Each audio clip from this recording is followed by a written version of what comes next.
Prepárate para descubrir la increíble historia de un hombre cuya leyenda fue tan poderosa que su desaparición sigue siendo un misterio hasta hoy.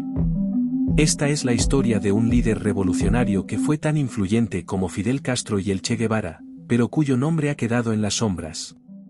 Hoy hablamos de Camilo Cienfuegos, un hombre con el carisma de un héroe y el destino de un mártir.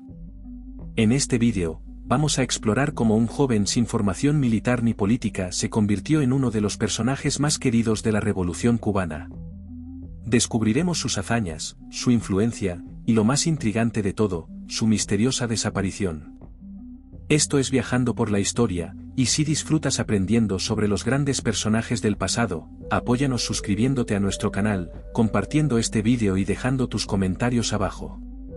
Y si quieres ir más allá, gracias por tu apoyo y comencemos. Capítulo 1. Los primeros años de Camilo Cienfuegos. Camilo nació el 6 de febrero de 1932 en La Habana, en el barrio de La Víbora. Su familia, de origen español, había llegado a Cuba en busca de una vida mejor. Como muchos migrantes de la época, los Cienfuegos no tenían lujos, pero sí un fuerte sentido de la justicia social, especialmente su padre, Ramón, un anarquista que había luchado en la Guerra Civil Española. Camilo creció en un ambiente donde las ideas políticas se discutían con pasión.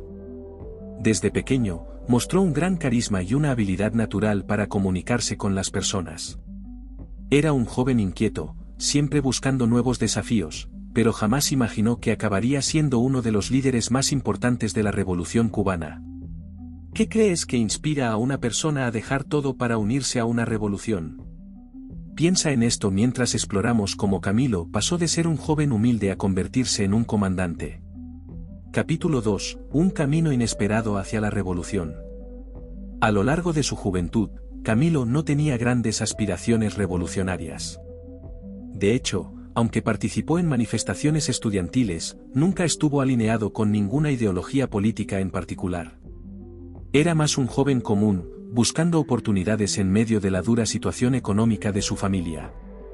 Pero todo cambió en 1952, cuando el general Fulgencio Batista dio un golpe de Estado, instaurando una dictadura militar. Este acto desató una ola de resistencia en el país, y muchos jóvenes cubanos, cansados de la corrupción y la represión, comenzaron a organizarse para derrocar a Batista. Uno de esos jóvenes era un tal Fidel Castro, quien rápidamente empezó a destacar como líder del Movimiento 26 de Julio, un grupo revolucionario que planeaba una insurrección armada para derrocar al régimen de Batista. Aquí es donde la historia de Camilo empieza a tomar un giro inesperado. En 1955, Camilo resultó herido en una protesta estudiantil, lo que lo llevó a ser fichado por el gobierno como un elemento subversivo. La presión se intensificó tanto que decidió exiliarse en los Estados Unidos en 1956, en busca de una vida mejor. Pero el destino lo llevó a México, donde conoció a Fidel Castro y su grupo revolucionario. Camilo, con su espíritu aventurero, no pudo resistir la llamada y decidió unirse al Movimiento 26 de Julio. Anécdota interesante, al principio, Fidel Castro dudaba en aceptar a Camilo en las filas del movimiento. Lo consideraba inexperto y sin la preparación militar necesaria. Sin embargo, la intervención de otros miembros clave, como el Che Guevara, convenció a Fidel de que Camilo tenía un potencial único. Capítulo 3. El Granma y el bautismo de fuego. En diciembre de 1956, Camilo, Fidel, el Che y otros 80 revolucionarios zarparon desde México en el Granma, un yate que apenas tenía capacidad para todos ellos, pero que los llevaría de vuelta a Cuba para iniciar la revolución. Después de un viaje accidentado, finalmente desembarcaron en la playa de las Coloradas, en el sur de Cuba. Pero el comienzo no fue nada fácil. A los pocos días de desembarcar, el grupo fue emboscado por el ejército cubano en la localidad de Alegría de Pío. Camilo, que en ese momento no era más que uno de los tantos combatientes, demostró un increíble coraje. Fue uno de los 17 sobrevivientes de aquella emboscada, escapando junto a Fidel y el Che hacia las montañas de la Sierra Maestra, donde reorganizarían sus fuerzas. Capítulo 4. El ascenso de Camilo en la revolución. Desde aquel momento, Camilo Cienfuegos empezó a destacar por su valentía y su capacidad para liderar a las tropas guerrilleras. No solo era un combatiente hábil, sino que también tenía una relación cercana y de confianza con sus hombres. Se decía que siempre estaba dispuesto a compartir lo poco que tenía y que luchaba codo a codo con sus camaradas. En reconocimiento a su talento y liderazgo, Fidel lo nombró capitán, y más tarde, comandante de la segunda columna. A partir de ahí, el nombre de Camilo comenzó a resonar por toda Cuba. Uno de los momentos clave de su carrera militar fue en 1958, durante la batalla de Yaguajay, en la que, con apenas 200 hombres, logró derrotar a una guarnición de 350 soldados de Batista. Esta victoria le valió el apodo de héroe de Yaguajay, y su carisma y popularidad crecieron exponencialmente entre los cubanos. Capítulo 5. La triunfante revolución y el mito de Camilo. En enero de 1959, la revolución triunfó, y el dictador Batista huyó del país. Camilo y el Che Guevara marcharon hacia La Habana, donde recibieron una recepción de héroes. Mientras el Che se encargaba de los fusilamientos y purgas de los antiguos aliados de Batista, Camilo fue el encargado de garantizar la paz y la rendición de las tropas leales al antiguo régimen. Camilo se convirtió en comandante en jefe de las Fuerzas Armadas Revolucionarias, un cargo de altísima responsabilidad que lo colocaba como el segundo hombre más poderoso de Cuba, justo detrás de Fidel Castro.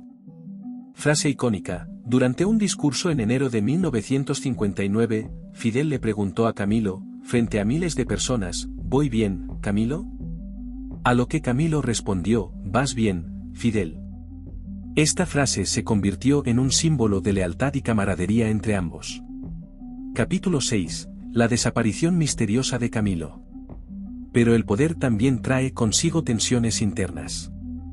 Aunque Camilo siempre fue leal a Fidel, comenzó a tener discrepancias con los hermanos Castro y el Che Guevara, especialmente en lo referente a la creciente influencia comunista en el gobierno. Y entonces, en octubre de 1959, ocurrió lo impensable. Después de una misión para arrestar al comandante rebelde Juber Matos, quien se había rebelado contra Fidel, Camilo desapareció. Camilo abordó una avioneta en Camagüey rumbo a La Habana, pero nunca llegó a su destino. A pesar de una búsqueda masiva que involucró al ejército, la marina y la ayuda internacional, nunca se encontraron rastros de Camilo ni del avión. Capítulo 7. Teorías y especulaciones. La desaparición de Camilo sigue siendo un misterio envuelto en teorías conspirativas. Algunos sugieren que su avioneta fue derribada deliberadamente por órdenes de Fidel o Raúl Castro, temerosos de su creciente popularidad y su oposición a la dirección que estaba tomando la revolución. Otros creen que fue un accidente genuino. Lo cierto es que, tras su desaparición, Fidel consolidó su poder y el régimen se movió cada vez más hacia el comunismo.